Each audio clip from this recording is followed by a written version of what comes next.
इसमें आरक्षण हम सब लोगों ने बढ़ाने का काम किया था और कोर्ट कचहरी जा करके इसको जो है आरक्षण को फंसाने का काम किया गया, लटकाने का काम किया गया और किसी भी कीमत पर इस आरक्षण को हम लोग खत्म नहीं होने देंगे। सबसे पहले बिहार में बेरोजगारी हटाओ यात्रा हम लोगों ने शुरुआत किया। उससे पहले कोई चर्चा नौकरी की नहीं करता था, बेरोजगारी की नहीं करता था।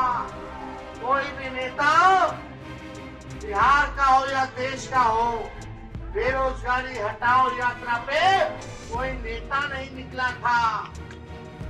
पटना में आरजेडी के कार्यकर्ता सरकारी नौकरियों में 65% आरक्षण लागू करने की मांग को लेकर धरना प्रदर्शन कर रहे हैं। पार्टी कार्यालय के बाहर आयोजित धरने में नेता प्रतिपक्ष तेजस्वी यादव भी मौजूद हैं। कार्यकर्ताओं को साथ लेकर तेजस्वी यादव भी धरने पर बैठे हैं। आप तस्वीरों में देख पा रहे होंगे कि एक साइड संजय यादव भी हैं जो राज्यसभा सांसद हैं और तेजस्वी के काफ़ी करीबी हैं। इसके साथ ही आरजेडी के कई बड़े नेता भी मौजूद हैं। कार्यक्रम को लेकर मंच पर पोस्टर लगाया गया है जिसमें तेज प्रताप यादव को जगह नहीं मिली। आपको बता दें कि धरना से ठीक पहले तेजस्वी यादव ने अपने सोशल मीडिया एक्स पर एक पोस्ट किया था, आरक्षण चोर बीजेपी, नीतीश सरकार जवाब दो। मिलते हैं आरक्षण चोरों और नौकरी चोरों के खिलाफ धरना प्रदर्शन में।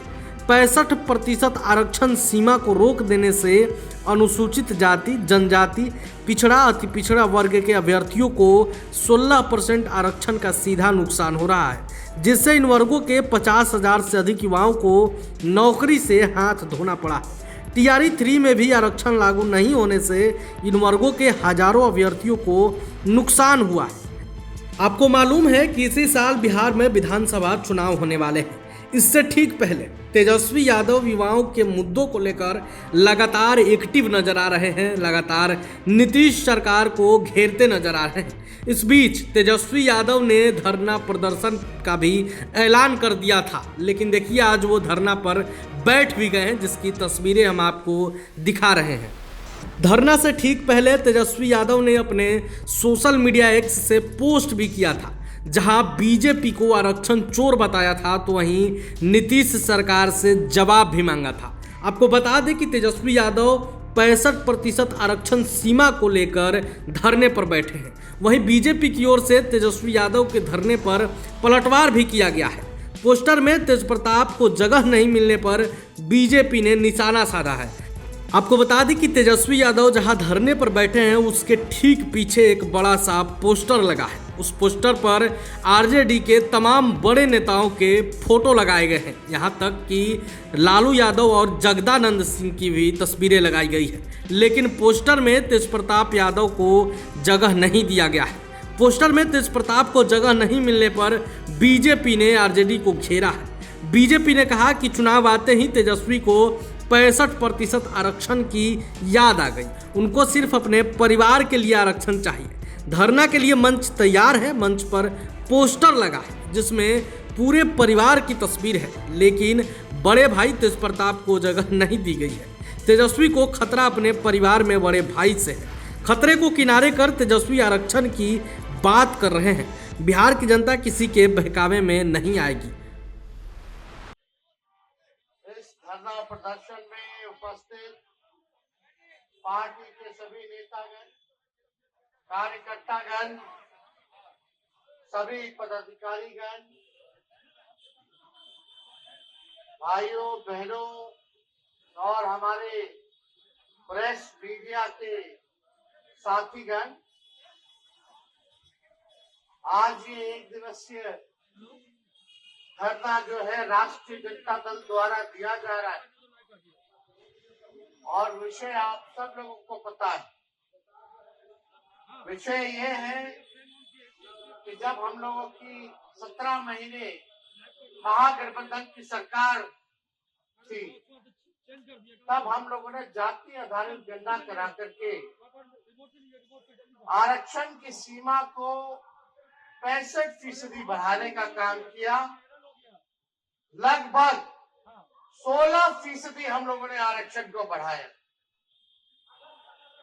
और उस समय भी हम लोगों की मांग थी केंद्र सरकार से, प्रधानमंत्री जी से, कि जो आरक्षण हम लोगों ने बढ़ाया है और हम लोगों ने कैबिनेट से भी सिफारिश करके केंद्र सरकार को भेजा था कि 9वीं अनुसूची में इस आरक्षण को जो है आप डालिए ताकि आरक्षण जो है सुरक्षित रहे, पिछड़ों का, अति पिछड़ों का, दलित आदिवासी भाइयों का। इसमें आरक्षण हम सब लोगों ने बढ़ाने का काम किया था।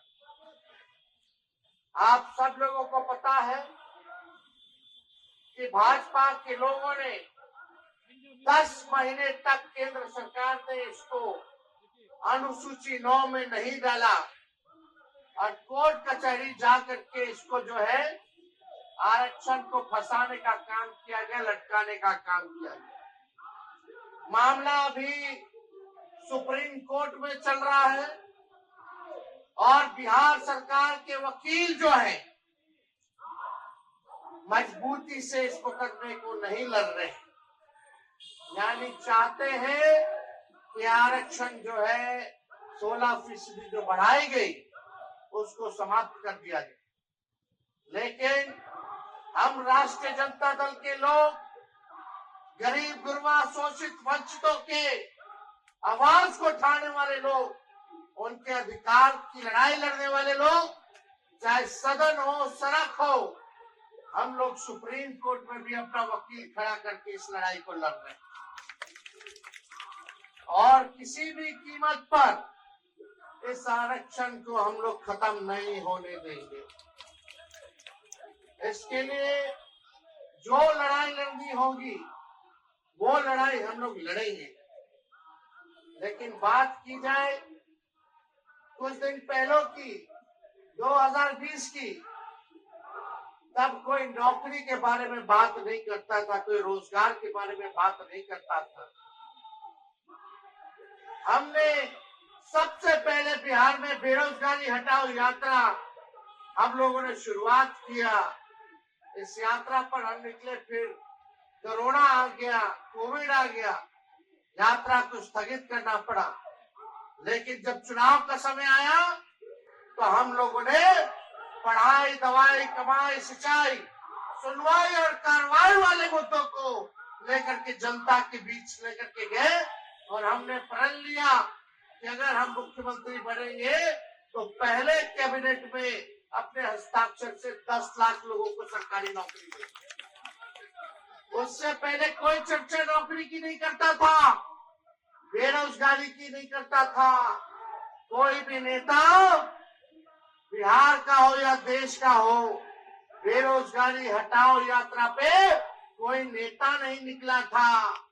जब हमने बोला 10 लाख सरकारी नौकरी देंगे तो वही हमारे चाचा जो आज गांधी मैदान में नियुक्ति पत्र बांट रहे हैं, वही कहते थे असंभव है, कहां से नौकरी लाएगा, कहां से पैसा लाएगा, अपने बाप के पास से पैसा लाएगा।